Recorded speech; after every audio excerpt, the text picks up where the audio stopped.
Dear students, welcome back to classroom. അപ്പോൾ നമ്മൾ ഇന്ന് ഒരു അസൈൻമെൻറ്റിൻ്റെ കവർ പേജാണ് ചെയ്യാൻ പോകുന്നത് കേട്ടോ. ഇപ്പോൾ രാത്രി നട്ടപ്പാതിര ആയിട്ടുണ്ട്, 1 മണിയായിട്ടുണ്ട് കേട്ടോ ടൈം. ഇപ്പോഴാണ് നമുക്ക് അസൈൻമെൻറ്റ് ചെയ്യാനൊരു പൂതി വന്നത്. അപ്പോൾ ഞാനിവിടെ A4 ഷീറ്റാണ് എടുത്തിട്ടുള്ളത് കേട്ടോ. അപ്പോൾ കുറച്ച് ചെയ്ത് പകുതി ആയപ്പോഴാണ് എനിക്കിങ്ങനെ അതൊന്ന് നിങ്ങളുമായിട്ട് ഷെയർ ചെയ്യാമെന്ന് വിചാരിച്ചിട്ടുള്ളത് കേട്ടോ. അപ്പോൾ ഓൾറെഡി കുറച്ചുകൂടെ ചെയ്ത് വെച്ചിട്ടുണ്ട്. ഫസ്റ്റ് ഈ A4 ഷീറ്റിൻ്റെ 4 ഭാഗത്തും മാർജിൻ വരച്ചിട്ടുണ്ട് കേട്ടോ. എപ്പോഴും ലൈറ്റായിട്ട് വേണം വരക്കാൻ വേണ്ടിയിട്ട്. ഞാൻ HB പെൻസിലാണ് യൂസ് ചെയ്തിട്ടുള്ളത് കേട്ടോ. നിങ്ങൾക്ക് ലൈറ്റായിട്ടുള്ള പെൻസിൽ വെച്ചിട്ട് ഔട്ട്ലൈൻ ചെയ്യാം. കാരണം എന്താണെന്ന് വെച്ചാൽ നമുക്ക് ഇതിൻ്റെ മേലെ കളർ ചെയ്യാനുള്ളതാണ് അല്ലേ, സ്കെച്ച് കളേഴ്സൊക്കെ വെച്ചിട്ട് ചെയ്യാനുള്ളതാണ്. അപ്പോൾ അതുകൊണ്ട് തന്നെ ലൈറ്റായിട്ട് വേണം ഔട്ട്ലൈൻ ചെയ്യാൻ വേണ്ടിയിട്ട്. 3 ഭാഗത്തും മാർജിൻ വരച്ചു, അല്ല 4 ഭാഗത്തും ചെയ്തിട്ടുണ്ട്. ഒരു ഭാഗത്ത് നമ്മളിവിടെ ഈ ഒരു ലീഫിൻ്റെ ഡിസൈൻ ചെയ്ത് കൊടുക്കുന്നുണ്ട് കേട്ടോ. നിങ്ങൾക്ക് ഇഷ്ടമുള്ള രീതിയിലൊക്കെ ഡിസൈൻ ചെയ്യാം കേട്ടോ. ഞാനിവിടെ ചെയ്യുന്നത് നിങ്ങളായിട്ട് ഷെയർ ചെയ്യുന്നതേ ഉള്ളൂ. അപ്പോൾ ലൈറ്റായിട്ട് വേണം ഔട്ട്ലൈൻ ചെയ്യാൻ വേണ്ടിയിട്ട്. പിന്നെ ഔട്ട്ലൈനൊക്കെ ചെയ്ത് കഴിഞ്ഞപ്പോഴാണ് കളറ് ഞാൻ ഉദ്ദേശിച്ചിട്ടുള്ള കളർ ഇല്ലയെന്ന് മനസ്സിലായിട്ടുള്ളത് കേട്ടോ. ബ്ലാക്ക് കളർ വെച്ചിട്ട് ചെയ്യാണ് എന്നുണ്ടെങ്കിൽ കുറച്ചുകൂടി ബെറ്റർ ആയിരുന്നു. അതായത് നമ്മൾ ആദ്യം പെൻസിൽ വെച്ചിട്ട് ഔട്ട്ലൈൻ ഇട്ടു, അതിനുശേഷം അതിന് മുകളിലൂടെ ബ്ലാക്ക് സ്കെച്ച് കളർ വെച്ചിട്ട് ഔട്ട്ലൈൻ ചെയ്യുകയാണെന്നുണ്ടെങ്കിൽ ഭയങ്കര ഭംഗിയുണ്ടായിരുന്നു. പക്ഷേ ഞാനിതിപ്പോൾ സെർച്ച് ചെയ്ത സമയത്ത് എനിക്ക് ബ്ലൂ കളർ മാത്രമേ കിട്ടിയുള്ളൂ കേട്ടോ. അപ്പോൾ ഫസ്റ്റ് നമ്മൾ നേരത്തെ വരച്ചിട്ടുള്ള മാർജിന് ബ്ലൂ കളർ വെച്ചിട്ട് ഒന്ന് ഫില്ല് ചെയ്യാണ്. ഓക്കെ, എന്നിട്ട് ആ ഡിസൈനും ബ്ലൂ കളർ വെച്ചിട്ട് തന്നെയാണ് നമ്മൾ ചെയ്യുന്നത് കേട്ടോ. ഞാൻ പറഞ്ഞല്ലോ, ബ്ലാക്ക് വെച്ചിട്ട് ചെയ്യുകയാണെന്നുണ്ടെങ്കിൽ കുറച്ചുകൂടി ബെറ്റർ ആയിരുന്നു. ഓക്കെ, അപ്പോൾ ഞാനിവിടെ ആ ഡിസൈൻ ഒന്നുകൂടി കളർ വെച്ചിട്ടൊന്ന് ചെയ്യാണ്. ആ ലീഫിൻ്റെ തണ്ടൊക്കെ ഒരു 2 ലെയറായിട്ട് ചെയ്യാൻ നോക്കുക കേട്ടോ. സംഭവത്തിൽ ഇത് 2 ലെയർ ഉണ്ട്, പക്ഷേ എന്താ പറയുക, ഫോണിൻ്റെ ക്യാമറയാണ്, അതുകൊണ്ടാണ് കറക്റ്റായിട്ട് കാണാത്തത്. ഞാൻ സാധാരണ മൊബൈൽ ക്യാമറ അല്ല യൂസ് ചെയ്യുന്നത്, സാധാരണ ക്യാമറയാണ് യൂസ് ചെയ്യാറുള്ളത്. അപ്പോൾ മൊബൈലായതുകൊണ്ട് തന്നെ നമ്മൾ വെച്ചിട്ടുള്ള അതൊക്കെ കറക്റ്റല്ല, സ്റ്റാൻഡിൽ വെച്ചത് കറക്റ്റായിട്ടില്ല. അപ്പോൾ അതുപോലെ ഇങ്ങനെ ഫില്ല് ചെയ്ത് കൊടുക്കുന്നുണ്ട് കേട്ടോ. ബ്ലൂ കളർ വെച്ചിട്ട് എങ്ങനെയുണ്ട് എന്നുള്ളത് നിങ്ങൾ റിപ്ലൈ തരിക, നന്നായിട്ടുണ്ടോ ഇല്ലേ എന്നുള്ളത്. ബ്ലാക്ക് ആണ് എന്നുണ്ടെങ്കിൽ കുറച്ചുകൂടി നല്ല ഭംഗിയുണ്ടായിരുന്നു കേട്ടോ. ഞാൻ ഫുള്ള് ബ്ലാക്ക് ആൻഡ് വൈറ്റ് ഒരു എഫക്റ്റാണ് ചെയ്യാൻ ഉദ്ദേശിച്ചിട്ടുണ്ടായിരുന്നു. പക്ഷേ ഈ ഒരു നട്ടപ്പാതിരാക്കി എവിടെ നിന്ന് കിട്ടാനത്. സംഭവം കളറുകളൊക്കെ ഉണ്ട്, പക്ഷേ ഇപ്പോൾ സെർച്ച് ചെയ്തപ്പോൾ അത് കിട്ടിയില്ല. ഒരുപാട് സമയം വേസ്റ്റ് ആവുമെന്ന് വിചാരിച്ചുള്ളത് വെച്ച് അഡ്ജസ്റ്റ് ചെയ്യാണ് കേട്ടോ. അപ്പോൾ ഈ മാർജിൻ്റെ തൊട്ടിപ്പുറത്തായിട്ട് ചെറുതായിട്ട് തൊട്ടിപ്പുറത്ത് ഒരു ലൈന് കൂടി ഇട്ട് കൊടുക്കുന്നുണ്ട് കേട്ടോ.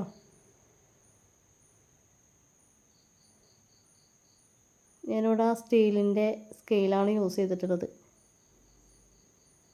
കാരണം കുറച്ച് വലുപ്പം ഉണ്ടാവുമല്ലോ, അപ്പോൾ നമുക്ക് പെട്ടെന്ന് ഒത്തിക്ക് തന്നെ അത് ചെയ്തെടുക്കാൻ പറ്റും. അപ്പോൾ അതുകൊണ്ടാണ് ഇത് യൂസ് ചെയ്തിട്ടുള്ളത് കേട്ടോ.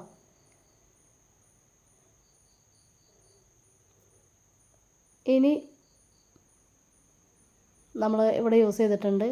എൻ്റെ കയ്യിൽ ഞാൻ പറഞ്ഞല്ലോ സ്കെച്ച് കളർ കാണാത്തതുകൊണ്ട് അതിൻ്റെ തൊട്ടപ്പുറത്തായിട്ട് ബ്ലാക്ക് പേന വെച്ചിട്ടാണ് ജസ്റ്റ് ഒന്ന് ഒരു മാർജിൻ ഇട്ട് കൊടുത്തിട്ടുണ്ട് അല്ലേ. ഇനി നമുക്ക് എഴുതാൻ വേണ്ടിയിട്ട് നോക്കാം. ഫസ്റ്റത്തെ അസൈൻമെൻറ്റ് എന്നുള്ള ആ ഒരു ലെറ്റേഴ്സ് കുറച്ച് വലുതാക്കിയിട്ട് തന്നെ ചെയ്യാൻ നോക്കുക കേട്ടോ. നമ്മൾ പണ്ടൊക്കെ 4 ലൈൻ 2 ലൈനൊക്കെ എഴുതി പഠിച്ചിട്ടുണ്ടായിരുന്നിട്ടല്ലേ, ആ ഒരു മെത്തേഡാണ് യൂസ് ചെയ്തിട്ടുള്ളത്. നമ്മൾ ആദ്യം ഒരു ബോക്സ് വരച്ചു, 1 ഇഞ്ച് വലുപ്പത്തിലുള്ള ബോക്സ് വരച്ചിട്ട് അതിൻ്റെ 2 സെൻറ്ററിലും ഓരോ പോയിൻ്റ് ഇട്ട് കൊടുത്തു. എന്നിട്ട് അവിടെയും ചെറിയൊരു ലൈന് വരച്ചിട്ടാണ് നമ്മൾ കറക്റ്റായിട്ട് ഈ ഒരു ലെറ്റേഴ്സ് എഴുതുന്നത് കേട്ടോ. അതല്ലാന്നുണ്ടെങ്കിൽ നമുക്ക് അങ്ങനെ തന്നെ ചെയ്യാം, പക്ഷേ ചിലപ്പോൾ എഴുതി തുടങ്ങുന്ന വലുപ്പമാവില്ല എൻഡിലെത്തുമ്പോൾ. അങ്ങനെയൊക്കെ സംഭവിക്കാറുണ്ടല്ലോ അല്ലേ. അപ്പോൾ അത് ഒഴിവാക്കാൻ വേണ്ടിയിട്ടാണ് 3 ലൈനാണ് നമ്മൾ ആദ്യം വരച്ചിട്ടുള്ളത്. എന്നിട്ട് അതിൻ്റെ മുകളിൽ കൂടിയാണ് എഴുതുന്നത് കേട്ടോ.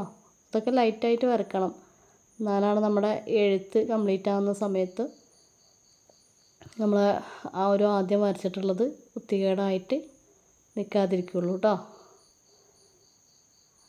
അപ്പോൾ ഇപ്പോൾ എവിടെ നിന്നോ തപ്പിയിട്ട് എനിക്കൊരു പിങ്ക് സ്കെച്ച് കളർ കിട്ടിയിട്ടുണ്ട്, അത് വെച്ചിട്ടാണ് ഞാൻ ചെയ്യുന്നത്.